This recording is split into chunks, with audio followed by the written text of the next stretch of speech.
অবশ্যই আমার কাছে মনে হয় যে যেটা বললাম ওর চ্যাম্পিয়ন মাইন্ডসেট এবং যে ব্যাট সুইং, এটা আমার কাছে মনে হয় যে প্রথমে আমরাও আজকে ড্রেসিং রুমে কথা বলতেছিলাম যে ওর ব্যাট সুইং এটা অন্য লেভেলের আসলে। অবশ্যই আমার কাছে খুবই ভালো লাগছে এবং আই এম হ্যাপি, মানে ওর অ্যাটিটিউড এবং যেটা বললাম যে চ্যাম্পিয়ন মাইন্ডসেট, এটা আমার খুব বেশি মুগ্ধ করছে। আমার কাছে মনে হয় খুবই এনভায়রনমেন্টটা খুবই ভালো এবং যে হারে আসলে প্লেয়াররা অনেক এক্সাইটমেন্ট, এরকম টুর্নামেন্ট আমার কাছে মনে হয় যে অনেকদিন পরে হয়েছে। অবশ্যই বিসিবির ধন্যবাদ দিতে চাই, কারণ আমার কাছে মনে হয় অনেক প্লেয়ার এখানে বিপিএল হয়তো সবাই সুযোগ পায় না, এখানে ওই অপরচুনিটি আছে এবং আমার কাছে মনে হয় যে ইন্টারন্যাশনাল লেভেলের ফ্যাসিলিটিস আছে, কারণ দুই মাঠে খেলা হচ্ছে। সো ওভারঅল আমার কাছে মনে হয় আমাদের প্লেয়ারদের জন্য খুব ভালো একটা টুর্নামেন্ট। না, অবশ্যই যেটা বললাম যে আমাদের জন্য প্লেয়ারদের অনেক দিন ধরে, আমরা যেটা বললাম অনেক দিন পরে হয়তো এরকম একটা টি-20 টুর্নামেন্ট হচ্ছে বিপিএল এর আগে। তো এটা আমাদের কাছে মনে হয় বিপিএল এর জন্য আমাদের অনেক বেশি মানে কাজে দিবে এবং সবসময় আমরা দেখি যে বিপিএল এ অনেক বেশি বিদেশিরা পারফর্ম করে, দেশিরাও আমরা পারফর্ম করি একসাথে, বাট এই বছর আমার কাছে মনে হয় যে টপ বলার বা টপ ব্যাটসম্যান সবকিছুই দেশিদের হওয়ার সম্ভাবনা খুব বেশি। এই ম্যাচটা আমাদের জন্য অনেক ইম্পর্টেন্ট ছিল। দেখেন আমার কাছে মনে মোমেন্টামটা ইম্পর্টেন্ট।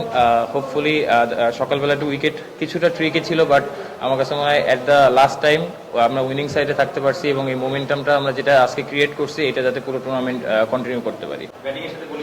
অবশ্যই আমার কাছে মনে হয় যেটা বললাম ওর চ্যাম্পিয়ন মাইন্ডসেট এবং যে ব্যাট সুইং, এটা আমার কাছে মনে হয় যে প্রথমে আমরাও আজকে ড্রেসিং রুমে কথা বলতেছিলাম যে ওর ব্যাট সুইং এটা অন্য লেভেলের আসলে।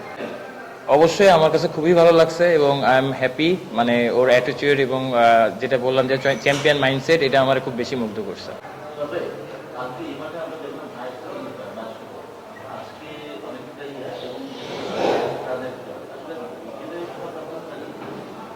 না দেখেন, ব্যাক টু ব্যাক ম্যাচ চলতেছে, প্রতিদিন দুইটা করে খেলা চলতেছে, তো উইকেট আপস অ্যান্ড ডাউন হবে, বাট ওভারঅল আমার কাছে মনে হয় যে এই টুর্নামেন্টটা আমাদের জন্য অনেক ইম্পর্টেন্ট ছিল এবং যেটা বললাম যে উইকেট হয়তো কোনোদিন খুব ভালো থাকবে, কোনোদিন খারাপ থাকবে, এইভাবে আসলে যাবে, যেহেতু টুর্নামেন্টটা অনেক বড় এবং অনেক ম্যাচ আমাদের সাথে আছে।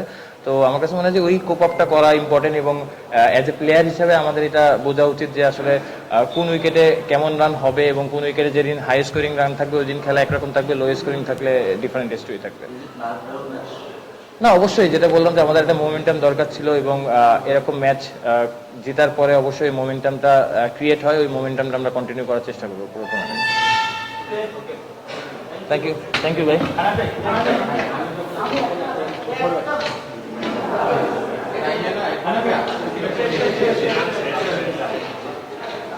না, অবশ্যই যেটা বললাম যে আমাদের জন্য প্লেয়ারদের অনেক দিন ধরে, আমরা যেটা বললাম অনেক দিন পরে হয়তো এরকম একটা টি-20 টুর্নামেন্ট হচ্ছে বিপিএল এর আগে। তো এটা আমাদের কাছে মনে হয় বিপিএল এর জন্য আমাদের অনেক বেশি মানে কাজে দিবে এবং সবসময় আমরা দেখি যে বিপিএল এ অনেক বেশি বিদেশিরা পারফর্ম করে, দেশিরাও আমরা পারফর্ম করি একসাথে, বাট এই বছর আমার কাছে মনে হয় যে টপ বলার বা টপ ব্যাটসম্যান সবকিছুই দেশিদের হওয়ার সম্ভাবনা খুব বেশি।